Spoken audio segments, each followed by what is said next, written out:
का जो ये कार्यक्रम सुंदर रचा गया है, इसका सारा श्रेय श्री निर्मल साहिब जी को है और आप सब भक्त सज्जनों को, सती साध्वी देवियों के मन में जो श्रद्धा है, भाव है, उसकी तरफ जाता है। बहुत सुंदर 2 भजन सुने। संसार में बहुत कम प्राणियों को मानव जीवन मिला है। जिन्हें मानव जीवन मिला है वे नर हों नारी हों, बहुत सौभाग्यशाली हैं,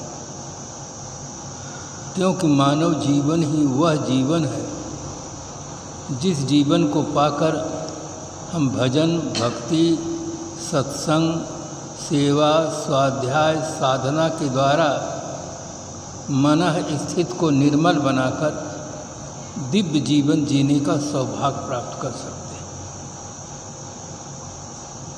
मानवेतर प्राणियों को यह सौभाग्य नहीं मिलता है।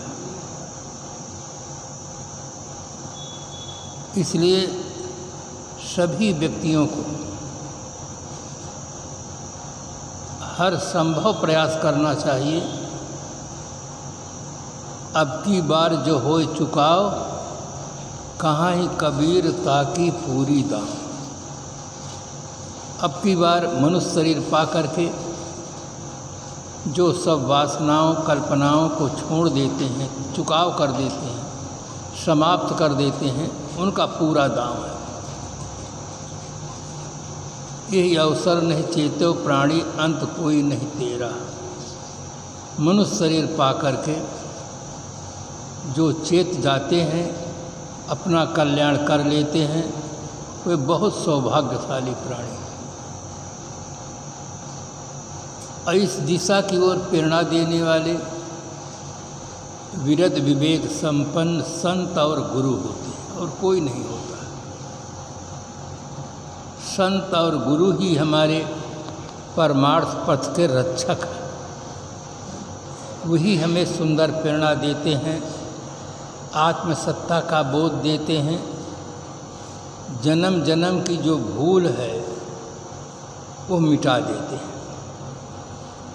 आपके मन में प्रश्न होगा, जन्म जन्म की भूल वो क्या है?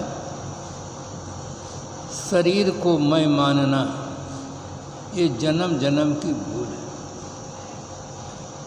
शरीर अलग चीज़ है और मैं अलग चीज़ है।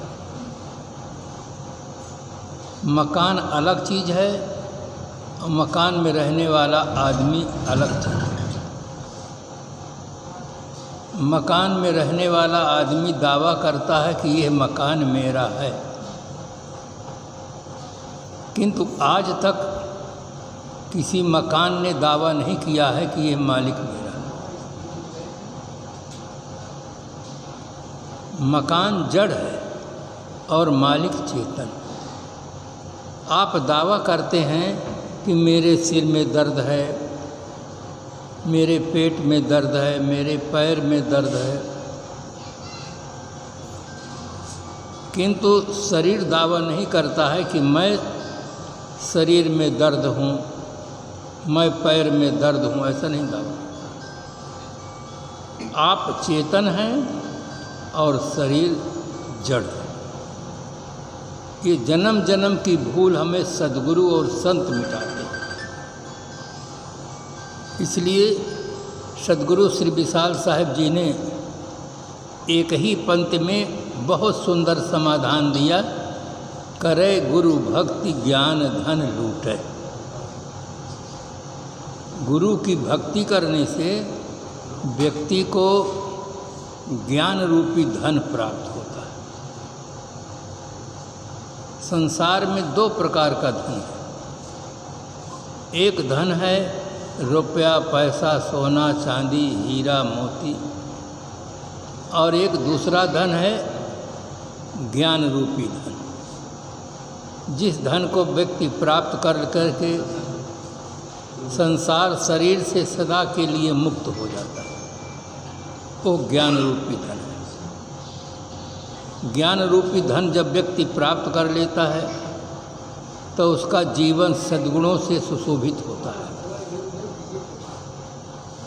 बाहर से रुपया पैसा सोना चांदी जिसके पास रहता है वो बाहर से सुशोभित होता है,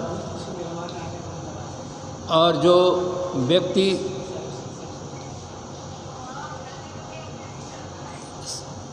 सद्गुणों से संपन्न होता है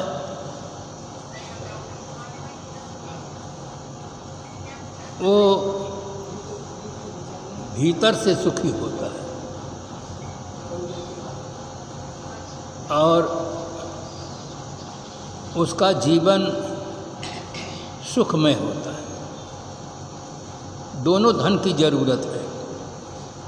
हमें बाहर धन भी की ज़रूरत है जिससे जीवन गुजर चले, हमारी व्यवहारिक मर्यादा के अनुसार हम अपने रह सकें, इसलिए बाहर धन की भी ज़रूरत है।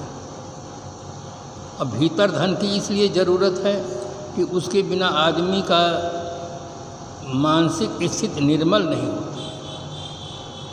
अब मानसिक स्थिति निर्मल हुए बिना आदमी का कल्याण नहीं होता है, इसलिए दोनों धन की ज़रूरत है। साहब ने बहुत समाधान दिया कि करे गुरु भक्ति ज्ञान धन लूटे। गुरु की भक्ति करने से ज्ञान रूपी धन प्राप्त होता है, जिस धन को प्राप्त करके व्यक्ति का जीवन सार्थक होता है। जीना ऐसा जीना हो जी न कोई तड़फाए तू, मरना ऐसा मरना हो मरकर फिर न आए तो। ये जीवन और ये मरण दोनों सार्थक होता है, इसलिए ये सौभाग्य हमें सद्गुरु और संतों की भक्ति करने से मिलता है। आज सुंदर चांस मिला है, मनुष्य जीवन मिला है। एक एक दिन का जीवन बहुत मूल्यवान जीवन है। मकान में अंधेरा हो, बहुत समय से अंधेरा हो, और आज प्रकाश की व्यवस्था हो जाए तो अंधेरा दूर हो जाता है। इसी प्रकार से अगर बहुत समय से अंधेरा हो, अगर आज हमें प्रकाश मिल जाता है तो आज हमारा जीवन का सुधार हो जाता है। इसलिए बहुत सुंदर सौभाग्य मिला है सद्गुरु संतों की सेवा करने का। सेवा तो सभी लोग करते हैं, परिवार की सेवा करते हैं, समाज की सेवा करते हैं, देश की सेवा करते हैं, किंतु जो सद्गुरु और संतों की सेवा होती है उससे व्यक्ति को बोध मिलता है, शुद्ध तत्व का बोध होता है कि मैं शरीर नहीं, मैं शरीर से भिन्न आत्मा हूँ, चेतन हूँ। वासना बस बंधन है, वासना त्याग कर सदा के लिए मैं मुक्त हूँ, शांत हूँ। इस प्रकार से अच्छा बोध होता है और व्यक्ति अपने आप में सदा के लिए संतुष्ट हो जाता है, शांत हो जाता है। संत और गुरु यही दो हमारे परमार्थ पथ के रक्षक हैं। ये दोनों हमें सुंदर प्रेरणा देते हैं, जगने की दिशा में प्रेरक और रक्षक बोधवान नर नारी ही होते हैं। जिन लोगों को बोधवान नर नारी मिल जाते हैं उनको सुंदर प्रेरणा मिल जाती है और वो अपने आप में संतुष्ट तृप्त शांत हो जाते हैं। इसलिए हर व्यक्ति को भीतर से खूब प्रसन्न होना चाहिए, खूब हौसला होना चाहिए कि आज हमें सुंदर ये चांस मिला है, और पहले से अगर मिल गया होता तो कितना अच्छा होता है। वर्तमान में हर्षोल्लास के साथ भजन भक्ति सत्संग सेवा स्वाध्याय साधना में लगना चाहिए, जिससे इसी जीवन में हमारा सुधार हो, इसी जीवन में हमारा कल्याण हो। वर्तमान बिन संत गुरु के सब संशय न नसेरे, चेतन संजित वाक प्रकाशित लख लख उर्तस प्रेरे। वर्तमान में संत और गुरु जब मिल जाते हैं तब हमें जड़ चेतन का बंध मोक्ष का यथार्थ बोध दे देते हैं और हमारा कल्याण हो जाता है। तो इस प्रकार से वर्तमान जीवन में अच्छा जीवन जीने का सौभाग्य प्राप्त करना चाहिए। हर आदमी के अंदर हर्षोल्लास होना चाहिए कि आज बसेरा नियरे हो रमैया राम, आज बसेरा बहुत नज़दीक है, आज हमारा कल्याण हो सकता है, भूल भ्रांति मिट सकती है। अनादिकाल से ये जीव अनेक खानियों में भटक रहा है, तरह तरह की भूल भ्रांतियों में, अंधविश्वास में भटक रहा है। आज सुंदर संयोग मिला है, पुजारी जन पूजो चेतन देव, चेतन देव की पूजा करो, सद्गुरु संतों की पूजा करो, जहाँ से हमें बोध मिलता है, कल्याण मिलता है। और आज सब संयोग बैठता है। बिना भक्ति के, भक्ति, ज्ञान और वैराग्य तीनों की बहुत बड़ी आवश्यकता है। देखो, आप लोगों के मन में सुंदर भाव जगा तो कहाँ अहमदाबाद और कहाँ नडियाद पहुँच गया। कितने संतों के दर्शन करने का, सेवा करने का सौभाग्य मिला। इसी प्रकार से जीवन में ज्ञान, भक्ति और कर्म तीनों की जीवन में महती आवश्यकता है। तीनों के आधार लेने से हमें जीवन में बल मिलता है। आज कैसा सुंदर संयोग बैठा है, इतने समय के बाद आज ये ऐसा संयोग बैठा है जैसे मकान में अंधेरा हो और बहुत समय से अंधेरा हो, प्रकाश की व्यवस्था कर दें, तुरंत प्रकाश की व्यवस्था हो जाने से अंधेरा दूर हो जाता है। ऐसे ही प्रकाश की व्यवस्था होने से, सद्गुरु संतों की व्यवस्था होने से, बोध वैराग्य मिल जाने से हमें कल्याण की प्राप्ति हो जाती है। तो ये सुंदर चांस है। हर व्यक्ति के मन में एक सुंदर भाव होना चाहिए कि हम आप तरें औरन को तारें, तारें कुल परिवारा। अपने भी अच्छे रास्ते पर चलें और अपने परिवार के सदस्यों को भी अच्छे रास्ते पर लगाएं। समय समय से सुंदर प्रेरणा मिलती रहे, बच्चों को बल मिलता रहे, जिससे सभी लोग अपने कल्याण पथ पर आगे बढ़ें।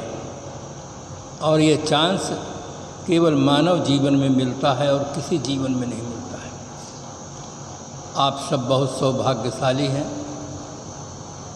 सद्ग्रंथों का अध्ययन करते हैं, भजन करते हैं, साधना करते हैं और हमें वस्तु स्थिति का यथार्थ बोध होता है। बोध होने पर ही हमें तृप्ति मिलती है, शांति मिलती है। जैसे छोटे छोटे बच्चे होते हैं, भोजन पाते हैं, जब तृप्त हो जाते हैं तो छोड़ करके भाग जाते हैं। इसी प्रकार से जब आदमी को तृप्ति मिल जाती है, शांति मिल जाती है, तो उसका उद्धार हो जाता है। हर व्यक्ति को चाहिए कि हम समय समय से सुंदर प्रेरणा लेते रहें, सद्गुरु संतों का आधार लेते रहें और अपना कल्याण करते रहें, जिससे आप तरह औरन को तारे, तारे कुल परिवार है। बस बोलो सतगुरुदेव की जय।